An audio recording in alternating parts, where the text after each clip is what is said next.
അങ്ങനെ ഈ വർഷത്തെ 5ാമത്തെ നോമ്പിലേക്ക് നമ്മൾ കടന്നേ. എന്ത് പെട്ടെന്ന് സമയം കടന്നു പോകുന്നത്. ഇന്നത്തെ ഇഫ്താറിൻ്റെ പ്രിപ്പറേഷൻസ് ഞാൻ കുറേശ്ശായിട്ട് എടുക്കാമെന്ന് കരുതി കേട്ടോ. ഒരുപാട് വലിയ പ്രിപ്പറേഷൻസ് ഒന്നുമില്ല, ചെറുതായിട്ടുള്ള ചെറിയ ചെറിയ കാര്യങ്ങളേ ഉള്ളൂ. ഒരുപാട് തെറ്റുകുറ്റങ്ങളും ഒരുപാട് കുറവുകളുള്ളൊരു ചെറിയ വീഡിയോ ആണ് എൻ്റേത്. എല്ലാവരും ഇഷ്ടപ്പെട്ടാലൊന്ന് സബ്സ്ക്രൈബ് ചെയ്ത് സപ്പോർട്ട് ചെയ്യാൻ മറക്കണ്ട കേട്ടോ. അപ്പോൾ നമുക്ക് വീഡിയോ എന്തായാലും കണ്ടു തുടങ്ങാം. കഴിഞ്ഞ ദിവസം എനിക്ക് സുഖമില്ലാതിരുന്നതുകൊണ്ട് തന്നെ ഞാൻ പുറത്തുനിന്നായിരുന്നു കേട്ടോ പൊരിയെല്ലാം വാങ്ങിച്ചിരുന്നത്. അപ്പോൾ ഇന്ന് എന്തായാലും പുറത്തുനിന്ന് വാങ്ങിക്കണ്ട, ഉണ്ടാക്കാമെന്ന് കരുതി. അപ്പോൾ ഇന്ന് എല്ലാവരും നോമ്പാണ്. ഇന്ന് സ്കൂളിൽ ഐദിന് നോമ്പ് പിടിച്ചു പോയിട്ട് തലകറക്കമൊക്കെ ആയിട്ട് വന്നിട്ടുണ്ടായിരുന്നു. പക്ഷേ നോമ്പ് അവന് വിട്ടില്ല കേട്ടോ, അൽഹംദുലില്ലാ. അപ്പോൾ ഇന്ന് ഞാൻ വിചാരിച്ചു കുറച്ച് മുളക് ബജിയും കുറച്ച് മോമോസും ഒക്കെ ഉണ്ടാക്കാം. മോമോസ് ഉണ്ടാക്കാമെന്ന് കഴിഞ്ഞ ദിവസം ഞാൻ പ്ലാൻ ചെയ്തതാണ്, പക്ഷേ പറ്റിയില്ലായിരുന്നു. അങ്ങനെ ഞാൻ കുറച്ച് മുളക് ബജിയും കുറച്ച് മോമോസും ഒക്കെ പ്രിപ്പയർ ചെയ്യാനായിട്ട് മുളക് ബജി വാപ്പച്ചീനെ കൊണ്ട് ഉച്ചയ്ക്ക് തന്നെ വാങ്ങിച്ച് വെച്ചിട്ടുണ്ടായിരുന്നേ. അപ്പോൾ നല്ല അത്യാവശ്യം പുകച്ചിലുണ്ടായിരുന്നു, എൻ്റെ കൈക്ക് നല്ല നീറ്റലും ഉണ്ടായിരുന്നു. എൻ്റെ കൈ ആണെങ്കിലും നന്നായിട്ട് മുറിഞ്ഞൊക്കെ ഇരിപ്പുണ്ടായിരുന്നു, അതുകൊണ്ട് തന്നെ നന്നായിട്ട് പുകച്ചിലുണ്ടായിരുന്നു. കുറച്ച് നേരം ഇത് ചെറു ചൂടുള്ള ഉപ്പുവെള്ളത്തിലിട്ട് വെച്ചാൽ ആ ഒരു എരിവും അതിൻ്റെ ഒരു ചെവയോ മണമൊക്കെ പോയി കിട്ടും. ഒരു ചെറിയൊരു ഉപ്പ് രസം ഉള്ളിലേക്ക് കയറി കിട്ടും. അപ്പോൾ അതിന് വേണ്ടിയിട്ട് ഇങ്ങനെ അതെല്ലാം ഒന്ന് പ്രിപ്പയർ ചെയ്ത് വെക്കാമെന്ന് വിചാരിച്ചു. ഇന്ന് എനിക്ക് പകൽ പ്രിപ്പയർ ചെയ്ത് വെക്കാൻ പറ്റിയില്ല, കാരണം ഞാനാണെങ്കിൽ എനിക്ക് വേറെ കുറച്ച് ക്ലീനിങ് പരിപാടിയൊക്കെ ഉണ്ടായിരുന്നതുകൊണ്ട് തന്നെ, കുറച്ച് തുണിയും കാര്യങ്ങളും കഴുകാനൊക്കെ ഉണ്ടായിരുന്നതുകൊണ്ട് തന്നെ എനിക്കാണെങ്കിൽ ഇതൊന്നും ഉച്ചയ്ക്ക് ചെയ്ത് വെക്കാൻ പറ്റിയില്ല. ഉച്ച കഴിഞ്ഞ് ഏകദേശം ഒരു 5 മണി ആകാറായിട്ടോ ഞാൻ അടുക്കളയിലേക്ക് കയറിയപ്പം. അത്യാവശ്യം ഞാൻ നന്നായിട്ട് ലേറ്റ് ആയിട്ടുണ്ടായിരുന്നു.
മുളക് ബജി പൊരിച്ച് വെച്ചിട്ട് മോമോസ് ഉണ്ടാക്കാമെന്നുള്ള പ്ലാനിലായിരുന്നു ഞാൻ. അതിൻ്റെ ഇടയ്ക്ക് എൻ്റെ കൈ ചെറുതായിട്ടൊന്ന് പൊള്ളിയിട്ടുണ്ടായിരുന്നു. ആ ഒരു എണ്ണ കയ്യിൽ ഇങ്ങനെ കൊണ്ടിട്ട് നന്നായിട്ട് അത്യാവശ്യം നല്ല പൊള്ളലൊക്കെ വന്നിട്ടുണ്ടായിരുന്നു. പക്ഷേ ഈ ഒരു സമയം ഇച്ചിരി ധൃതി പിടിച്ച സമയമായതുകൊണ്ട് തന്നെ എനിക്കത് നോക്കാൻ സമയം കിട്ടിയില്ല. ഞാൻ പെട്ടെന്ന് തന്നെ കുറച്ച് ഐസ് വെള്ളത്തിൽ കൈമുക്കി വെച്ചിട്ട് അടുത്ത പരിപാടിയിലേക്ക് കടന്നിട്ടുണ്ടായിരുന്നേ.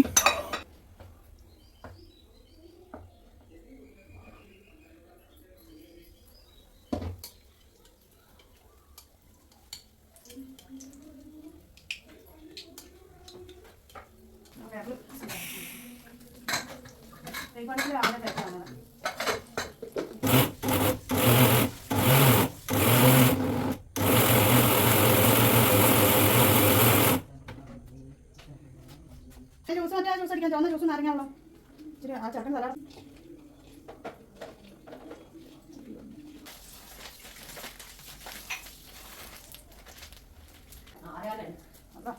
അതോട് ചെയ്ത്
ജ്യൂസ് എന്തുവാ?